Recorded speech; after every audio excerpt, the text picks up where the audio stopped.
What's Gucci? My name is Young Tetsuo. This is Medium Rare NYC. We're going to be bringing you a lot of unique content on the phenomenon that is sneakers, urban wear, and youth culture. I figure we should start with a rather CP time top 15 sneakers of 2015. I know it's kind of late, but the way I see it, in my opinion, nothing truly relevant has dropped this year as of yet. This weekend, the Prime Knit Adidas NMD runners drop, as well as the Just Don Jordan 2s. So as long as I squeak this review in right before that happens, I figure I'm okay. Without any further ado, let's get into it. Number 15, Jam! Nostalgia in a shoe right here. 1992, Michael Jordan, Michael Jackson, Heavy D, crisscross, jump. If you were alive back then, then you remember the significance of this shoe. 90s pop art in and of itself. Number 14, the Jordan Aqua 8. Another nostalgic one. Anti-inversion cross straps, torsion plate.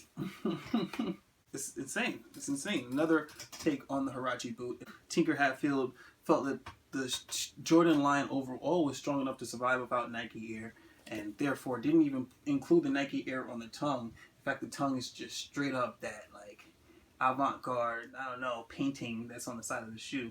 I love this shoe so much. It's just like so ugly that it's dope. And I've always loved that about it. Number 13, the Jordan 11 7210. Commemorating the Chicago Bulls 95-96 incredible season of 72 wins and 10 losses that the Warriors are trying to obliterate right now. A beautiful shoe. Jordan 11 has always been one of my favorite silhouettes, ruined only by the amount of hype that is always involved with every release. The fact that the back is made of suede so that these parts won't crease like they always do is dope. I think that the patent leather being tumbled and all sparkly is dope. I think that the leather upper is dope, even though I'm not honestly 100% sure that it's synthetic leather. I mean, that it's not synthetic leather. I really thought that it would be a lot softer, but I guess it's better than mesh. This shoe represents some dope shit. Number 12, the Soulbox Diadora V7000. I don't know if you can see the V7000 hanging amongst that kangaroo booty there, but yeah. This is that Italian craftsmanship right here. Straight out of Soulbox, Berlin, Germany. Like, they knocked this one out of the park. Diadora has made a huge comeback this year. All the old heads and the hustlers and the you know, and be like, yeah, you ain't up on Diadora, youngin'. Like, you know, know your history, sneaker collectors. Get up on Diadora before their comeback is officially made and you've officially slept. Number 11, the RF 7000. Another Diadora. Kith always knocks their collabs out of the park. Quality is always on point. If you watch the release with these, they had this whole asymmetrical track cleat design that is not this is not on every V7000. Only this model looks like this. And I did not like it at first, but eventually it grew on me, especially from the front. It's just really unique. Imagine this being a shoe that's going to look dope when I beat it up. Suede is on point. I'm a sucker for gum bottoms, and this one is beautiful. It's just really bright and vibrant. They did a really good job painting the midsole and outsole. And this leather, I believe Randy Feig described it as football leather or something like that. I'm not really sure what that means, but it's a much tougher leather than it appears to be. It looks like it's really supple, only it's really, really tough, and it looks like it's going to break in really well, even though it's not tough like that Jordan, vinyl leather, tough leather feel, but tough like it's a really quality piece of kangaroo booty leather type of feel. It's actually really unique, and I'm hoping it's going to be dope once I start wearing them a lot. Number 10, the Diadora Packer Shoes Raekwon Purple Tape N9000, even though it says 1995, which is the year Only Built for Cuban Links released. Dope ass album, by the way. I'm not even gonna front like I'm not too young to remember that album, but after going back and listening to it straight through, which is what you do, you listen to that album straight the fuck through. Like every single song is dope. You don't have to skip a track because every song is dope. Like, dopest concept ever. Dopest execution of a concept ever. Like, look at this gum bottom. Like, look at this. Like, pink gum bottom on a purple shoe. Genius. Pigskin suede. Butter soft. Like, where else are you finding exclusive sneakers handmade in Italy for $200. Sounds of Brazil and NYC did a dope ass release. Raekwon ended up showing up in an ice cream truck like an hour before before the place opened. One of the most enjoyable campouts I've ever done in New York City. I guess maybe because Raekwon showed up and signed autographs and it was a cool ass dude, but still, dope. Can't beat it. Can't beat it with a stick. Can't beat it with a gun butt. Number 10, Raekwon Purple Tape, Theodore, and 9000. Thank you, Packer Shoes. Number 9, another rapper collaboration, the OVO, or OVO, Jordan 10. Honestly, I have always loved the Jordan 10 silhouette, but I personally feel like Jordan Brand has never really executed the shoe properly. Except for, I think in, 2005, what was it called? The linen version, which is actually quite similar to this. The GS run was one of the few close to monochromatic colorways of this shoe that wasn't like black. This is just a dope colorway. The first time I saw it, the gum bottom, the OVO on the bottom, just a beautiful shoe. I'm amazed that I was able to pick it up through a raffle. Only complaint I can make is that I honestly wish the leather was sourced a little bit better. Like I wasn't expecting real Stingray. If you were expecting real Stingray, you're kind of dunce. But Jordan Brand, for such a high profile release, you could have sourced slightly better leather. Slightly better leather. Just saying. Just saying. But other than that, beautiful shoe, beautiful execution. Halfway decent concept too. My boy Drizzy. Use from the 6. OVO. Holla at your boy. Number 8, the high top Jordan 1 UNC. This shoe was a lot harder to get than I thought it was going to be. I showed up to Extra Butter for these at around 5 a.m.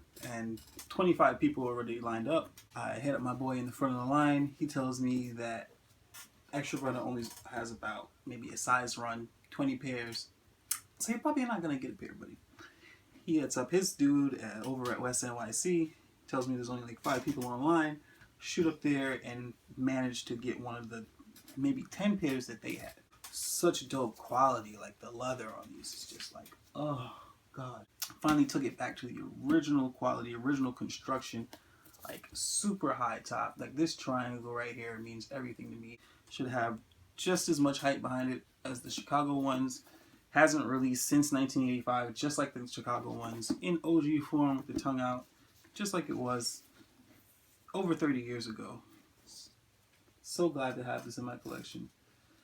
The UNC Jordan 1 OG. Number 7, the high top Jordan 1 Chicago OG. The one that started it all, 1985, the Devil's Colors. The shoe that Nike paid $5,000 fines for because they were so confident that all of this shit was going to work out. Quality on these, beautiful again. Although I must admit, when comparing to the UNCs, it's a little less soft and supple. I don't know why I'm rubbing it, as if me rubbing it is letting you know. You can even see in the shape of the insoles, or the lining, there's a lot more cushion in UNC for some reason. It's a lot more plush. It's weird. It's a lot more ankle support in the UNC for some strange reason. But maybe that's how it was back in the day. Leather is not quite as soft on the ones, but maybe it's just because it's black leather. Finally took it back. I honestly think it's because they produced a lot more pairs of these than they did the UNCs. So if you were planning to pick up pairs of OG Jordan 1s on the resale market, think about that. A lot more pairs of these floating around than UNC ones because they knew that this colorway was going to be crazy. So once again, quality control suffers when they overproduce the hell out of something, just like with the 7210. Regardless, this is as close they have gotten to the original in 30 years, and it's beautiful. Dope to have it in my hand and even be able to talk about it and look at it and feel leather. Oh, gee. Number 6, the high top Jordan 1 Dover Street Market Edition. Now, a lot of people are going to get mad at me for including this shoe on the list above the UNC and Chicago version. I'm a leader of the new school, if you will. This shoe is absolutely beautiful. A low-profile collaboration of 2015, actually, even though I feel like Dover Street Market and Comme des Garçons have come a long way in the past few years and terms of hype based releases and hype in general. Well, look at the colors. Just look at the colors. Look at the iridescence in the patent leather. The only other patent leather Jordan 1 that I can think of that's even relatively notable is the 2013 gold and black release, and I think that one is going for like $2,500, $3,000 on the resale market with the princess sparkles on that shit on the bottom, just like the OVOs. This is so much more adult, so much sexier in my opinion, with the iridescent patent leather, and just like every other high profile Jordan 1 release in 2015, they started off reselling for like $900 to $1,000, and then eventually dwindled down to like $300-400. I guess people aren't buying Jordan 1s like people thought they would be, but still, if you're gonna pay $3,000 for golden blacks, I'd pay $300 for these first. These are beautiful. Number 5, the Nike Flyknit Racer Multi. This shoe made its debut in 2012 in the Olympics and has just been doing crazy numbers ever since. I sincerely wish that they would take more leaps and bounds with this technology because it is so dope. Like, it's computerized knit. As much as I love Prime Knit, they have not seemed to do multicolor as well as Nike has. Adidas, your multicolored Prime Knit doesn't look like this. It just doesn't. Like, that's fucking beautiful. Like, it's like each individual thread is a different color. Every micro thread is ombre. The Flyknit technology, while it's much thinner and not as, I guess you could say, comfortable as Prime Knit, it's just sexier. And even though this shoe is not as comfortable as an Ultra Boost, it's just sexier. Like, that's a sexy ass shoe. It's also a lot lighter at about half the weight of an Ultra Boost, and it's just a dope fucking shoe. Number 4, the Adidas 350 Boost by Kanye West. Okay, this shoe has made it onto everybody's top list of 2015. In fact, I think it was voted the best sneaker of 2015 by some magical list people who make lists that matter for some reason. And when I, as well as everybody, first saw this shoe, we were all, of course, like, it's a Roshi, that's a Roshi run. But undeniably, like, when you look at it from the underneath, that is not a Roche. The fact that it is shaped, naturally shaped like a foot. These boost bubbles, of course, are amazing. The first time I tried Boost, I'll tell you about in a few minutes. Only complaint that I could possibly have about this shoe is the thread going up the center. And I'm sure Kanye could explain that one, but pointedly chooses not to. The suede and the arch support's really soft. I love this Prime Knit material. I think that outsole is dope. Boost is comfortable as hell. I guess a very hype-based shoe, but for once, I can say that hype, technology, form, function, and design are starting to kind of find a middle ground, find some sort of balance. It's just like, it's not just hype, it's actually a comfortable shoe. It's not just comfortable, it actually kind of sort of performs. It doesn't just perform, but it's also fashionable. I feel more comfortable wearing these than a pair of Jordan 8s. One, because I'm less scared they're gonna get fucked up or creased, and because it's just that Boost, man. Boost technology is actually all it's cracked up to be. This is a much more sensible, casual shoe, and I'm glad that the sneaker community is going in this direction, quite frankly. Number 3, the Adidas 750 Boost by Kanye West. Yeah, another Yeezy. I've seen a lot of people review this shoe, and one of the main things I keep hearing over and over again is, it's a beautiful shoe, but I don't know if I could get away with it. Dudes with Jordan boxes stacked to the teeth behind them talking about they can't get away with this shoe. It's a little bit too high fashion for you. Dude, seriously, sneakers are fashion. It's avant-garde foot sculpture. It's fashion. How do you like the Nike Air Mag but not like this shoe? This is the Nike Air Mag. It is the Jordan 1. It is the Margiela Future. It is Bottega Veneta suede Chelsea boot. It is everything all in one. When you kind of pop it the right way and you wear it kind of like that, and it starts to look like that Air Mag Marty McFly boot, dope as fucking hell when it comes to a high top suede boot. Dope as freaking hell. If you really bought this and can't wear it because you don't think you can get away with it, like, screw you, dude. Like, seriously, you should have left that shit in the store for somebody who actually melds the worlds of fashion and sneakers without, you know, anti-denim. Number 2, the all-white Adidas Ultra Boost. The shoe of the year. Undeniably. When I first saw this shoe, I didn't care at all. Kanye was in the poster, jumping up, you know what I mean? I didn't buy the hype. I didn't get the first release. I didn't get the black ones. I didn't care at all. I went to pick these up for my girlfriend in her size. Saw that they had a leftover women's 11.5, decided to try them on. Had literally 5 minutes before that. Came from a Foot Locker. Tried the Flyknit Racer on, which I wanted for years, on for the first time.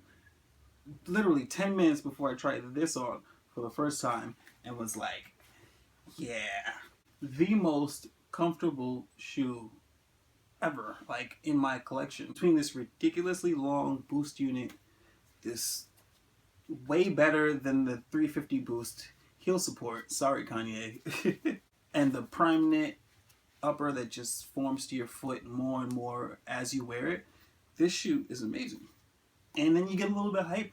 As soon as I put my foot in these, I was like, oh, okay, Kanye, you're not full of shit. Like, these are actually comfortable as hell. And that's why they're on everybody's list. All right, are you guys ready for number 1? Probably wondering what it is. There's no more Yeezys. Are there Jordans? Is it shattered backboards? No. Number 1, the Diadora limited edition Castellier N9000. This shoe,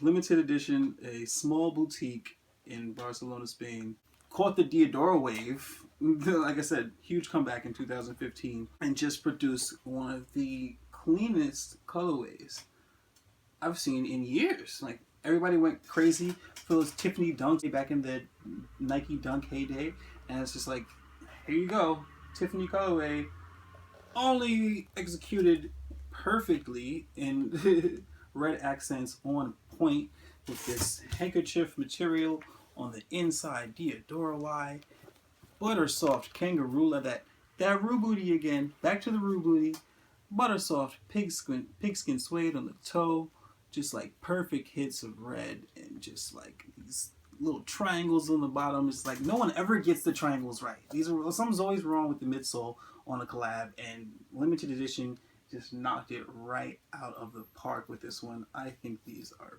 beautiful. They were limited to 300 to 500 pairs worldwide, I believe. Couldn't get this pair on release day because of freaking Yeezy hype and running around looking for freaking moon rocks and bullshit like that. Like, fuck a moon rock. 300 pairs, bro. Like, I don't care how many superstars and hip-hop stars and football players you see with Yeezys and exclusive Jordans and all that you don't have these. You ain't got these, bro. I don't care how famous you are, how rich you are, whatever. You just don't got them because there ain't that many out there. They don't exist. Like, I've wanted to go to this festival ever since I was a little kid, and I saw a documentary on how the Castelliers use their bodies and come together to make a human tower as tall as they possibly can.